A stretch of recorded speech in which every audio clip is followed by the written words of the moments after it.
नमस्कार। आज हमारे पास जो कहानी आई है वो सीधे दिल को छू लेने वाली है। हाँ बिल्कुल। उत्तर प्रदेश के हरदोई जिले के एक छोटे से गांव रतनपुर की शांति देवी और उनके बेटे आरव की कहानी। शांति देवी जी। शांति देवी जो कभी स्कूल का मुंह नहीं देख पाई, एक विधवा माँ जिनका बस एक ही सपना था अपने बेटे को एक बड़ा अफसर बनते देखना। बिल्कुल। और ये कहानी ना सिर्फ आरव की कामयाबी की नहीं है, ये कहानी है एक माँ के जबरदस्त संघर्ष की, उनके त्याग की और उस अटूट भरोसे की जो हालातों को भी मात दे सकता है। हाँ, आज हम इसी में थोड़ा और गहरे उतरेंगे कि कैसे तमाम मुश्किलों गरीबी, शिक्षा की कमी, इन सब के बावजूद एक माँ ने अपने बेटे के आईआईटी यानी देश के सबसे प्रतिष्ठित इंजीनियरिंग संस्थानों में से एक वहां पहुंचने के सपने को हकीकत बनाया। तो कहानी शुरू होती है शांति देवी के अकेले संघर्ष से। पति गुजर गए और फिर घर चलाने और आरव को पालने के लिए लोगों के घरों में बर्तन मांजने लगी, खेतों में मजदूरी करने लगी। सोचिए, गांव वाले भी ताने देते थे कि भाई लड़के को काम पर लगा दो, बोझ कम होगा। पर उनका जवाब क्या था? कमाल का जवाब था। हाँ, क्या कहती थी वो? कहती थी, माँ हूं, मजदूर नहीं, सपनों की खेती करती हूं। कमाल की बात है ना? अरे वाह, सपनों की खेती। बिल्कुल, यही बात तो सबसे ज्यादा असरदार है कि चारों तरफ से दबाव था, लेकिन उनका ध्यान, उनका फोकस सिर्फ बेटे की पढ़ाई पर टिका रहा। बिल्कुल। ये उनकी हिम्मत और दूर की सोच को दिखाता है। और आरव भी होनहार निकला, 5वीं क्लास से ही उसकी पहचान बनने लगी थी। हाँ, और फिर 10वीं में तो उसने कमाल ही कर दिया, पूरे जिले में टॉप किया। अच्छा। यहीं से उसने आईआईटी जाने का सपना देखा। पर यहीं से असली पहाड़ जैसी चुनौतियां सामने आई ना। महंगी कोचिंग के पैसे थे, ना ढेर सारी किताबें थी। और गांव में तो यहाँ तक कि गांव में बिजली भी ढंग से नहीं आती थी। अब आईआईटी की तैयारी, वो भी जेईई एडवांस जैसे मुश्किल इम्तिहान की, वो कैसे होती? यहीं पर शांति देवी का वो रूप सामने आता है जो हैरान कर देता है। उन्होंने हार नहीं मानी। बिल्कुल नहीं। क्या किया उन्होंने? घर काम करने के साथ साथ उन्होंने दुकान पर झाड़ू लगाने का काम शुरू किया, फिर कपड़े सिलना सीखा ताकि कुछ और पैसे आ सकें। जो बन पड़ा वो किया। और ये वाली बात तो मेरे लिए सबसे अविश्वसनीय है। उन्होंने किसी से एक पुराना स्मार्टफोन उधार लिया। खुद पढ़ना लिखना नहीं जानती थी, सोचिए। हाँ, ये तो गजब है। लेकिन यूट्यूब पर आईआईटी तैयारी के वीडियोस देखकर वो आरव को बताती थी कि क्या नोट करना है, कैसे नोट्स बनाने। आप सोच सकते हैं, एक अनपढ़ माँ टेक्नोलॉजी का इस्तेमाल कर रही है बेटे की मदद के लिए। कल्पना करना भी मुश्किल है। सच में ये असाधारण है। ये दिखाता है कि जब जुनून और जज्बा हो ना, तो रास्ते निकल ही आते हैं।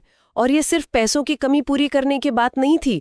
जब आईआईटी का फॉर्म भरने के लिए वो 3000 रुपए कम पड़े, हाँ। तो उन्होंने अपने कानों की बालियां बेच दी, अपनी शायद आखिरी निशानी।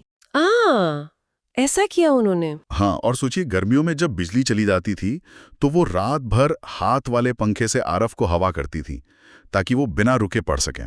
ये सिर्फ त्याग नहीं है, ये एक माँ का अपने बच्चे के भविष्य में किया गया सबसे बड़ा निवेश है शायद। बिल्कुल। यहाँ माँ की भूमिका सिर्फ पालने पोसने वाली नहीं रही, वो एक प्रेरणा बन गई, एक पूरा सपोर्ट सिस्टम बन गई। हाँ, ये दिखाता है कि भावनात्मक पूंजी माँ का विश्वास और हौसला किस तरह भौतिक संसाधनों की कमी को भी पूरा कर सकता है।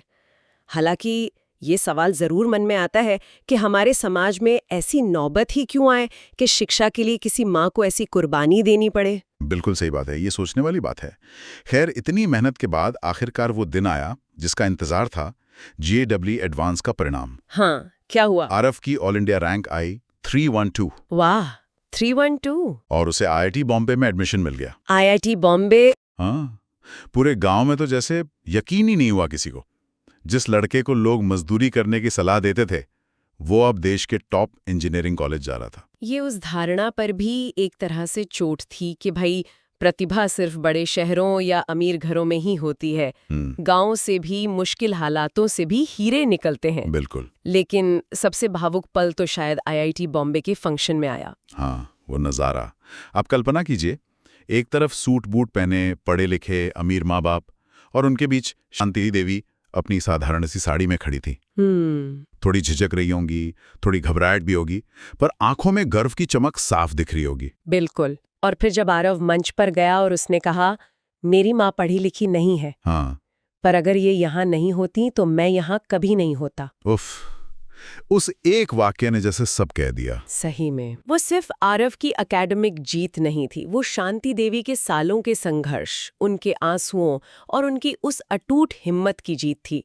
उस पल ने उनकी सारी तपस्या को जैसे सफल कर दिया। तो इस पूरी कहानी से हमने यही समझा कि कैसे एक माँ का इरादा और प्यार सारी मुश्किलों को पार कर सकता है। ये हमें याद दिलाता है कि सपने देखने और उन्हें पूरा करने के लिए सिर्फ साधन नहीं, बल्कि वो कभी ना हारने वाली इच्छा शक्ति चाहिए होती है। हाँ, अटूट इच्छा शक्ति। और जाते जाते एक सवाल शायद हम सबके सोचने के लिए छोड़ जाते हैं क्या, कि किताबी ज्ञान या डिग्री ही शिक्षा का एकमात्र पैमाना है? या फिर शांति देवी का जीवन, उनका वो संघर्ष, उनका अटूट विश्वास और वो निस्वार्थ प्रेम अपने आप में एक ज्यादा गहरी और सच्ची शिक्षा नहीं है? बहुत गहरा सवाल है, सोचने पे मजबूर करता।